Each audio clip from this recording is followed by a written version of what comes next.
Hey there! If you're part of a Muslim nonprofit, you already know the passion behind your mission. That part's clear. But the big question is always, how do you turn that amazing mission into the money you need to actually make a difference? Well, today, we're going to build a playbook for that.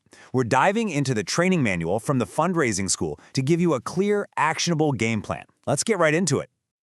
First things first, we got to get our heads in the right space. And this quote from a fundraising legend, Hank Rosso, it just nails it. This changes everything, doesn't it? We're not just asking for money, we're not, being a burden. We're teaching the joy of giving. It's about connection. It's a partnership, not just a transaction. Keep that in mind. And that partnership is all built on this idea of philanthropy. The classic meaning is love of humankind, which is great, but I really love this modern definition, voluntary action for the public good. It's so simple and so powerful. It means anytime someone chooses to act for the good of others, that's philanthropy. That's the foundation we're building on. So before we get into the nuts and bolts, the how, we have to really get a handle on the why. Because trust me, if you don't understand the heart of what makes people give, none of the strategies or tactics are going to work. This right here is the core concept. Fundraising is an exchange of values. Yeah, your organization gets the financial support it needs. But what does the donor get? They get something just as real, a sense of purpose, a connection to their values, the feeling that they are a part of something bigger. When you see it this way, you're not begging. You're offering an incredible opportunity. Okay, so if we're offering this value exchange, we have to know who we're talking to, right? So who is the modern Muslim donor? The data actually gives us some really fascinating and absolutely crucial clues.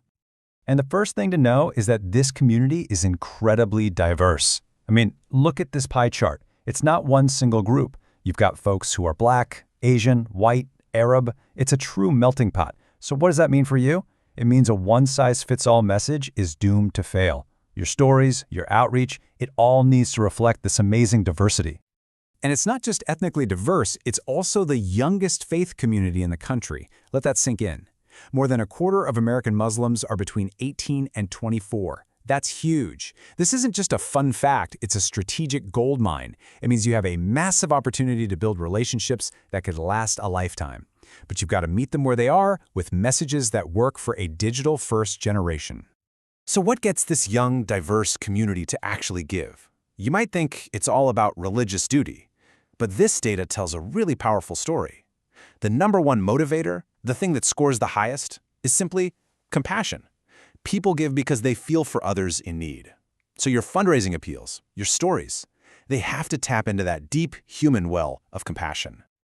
Okay, we've got the mindset, we understand the audience. Now it's time to open up the playbook.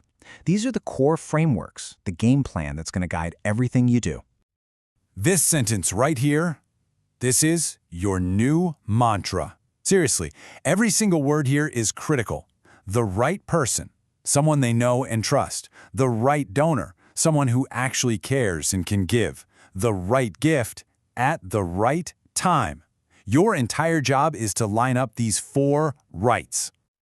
So how do you line them up? Your first tool is the fundraising cycle. Think of this as your operational process. And notice, it's a loop. It's not a straight line. You plan, you find people to help, you ask for the gift, and then, and this is so important, you show them you're a good steward of their money, you thank them, and you get ready to do it all over again. It never stops. Now, if the cycle is your process, then the donor pyramid is your strategic map. It shows you the journey you want donors to take. See, down at the bottom, you've got tons of first-time donors. Your whole goal is to build relationships and move them up that pyramid, from a one-time gift to a recurring gift to a major gift and maybe even a legacy gift someday. All right, let's zoom in on the top of that pyramid, because this is where a little bit of focused effort can totally transform your nonprofit's budget. Let's talk about mastering the major gift. Getting a major gift isn't just one conversation. It's a journey that you and a potential donor go on together. And this 8-step cycle is your guide. It starts way before the ask with identifying and qualifying people. Then you have to cultivate that relationship.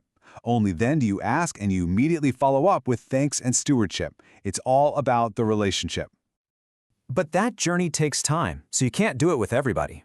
The big question is, who do you focus on? The answer is this simple model, LIA. You need to ask 3 questions.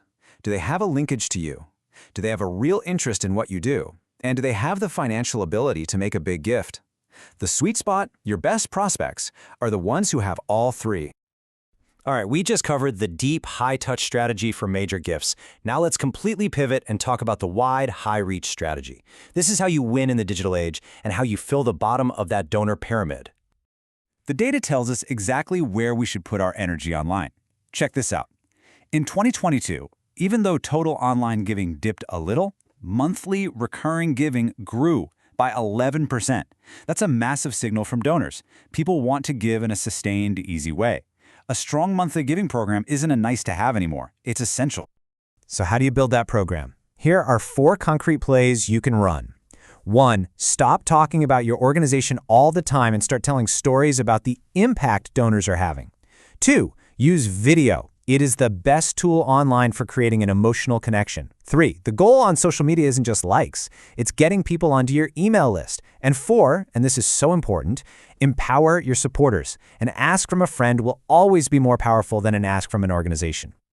So there you have it. We've talked about the mindset shift, the data behind your donors, the core strategic frameworks, and we've even got specific plays for major gifts and digital campaigns. The playbook is officially open. All the tools are right here. So, really, the only question left is the one you see on the screen. What's the first play you're going to run?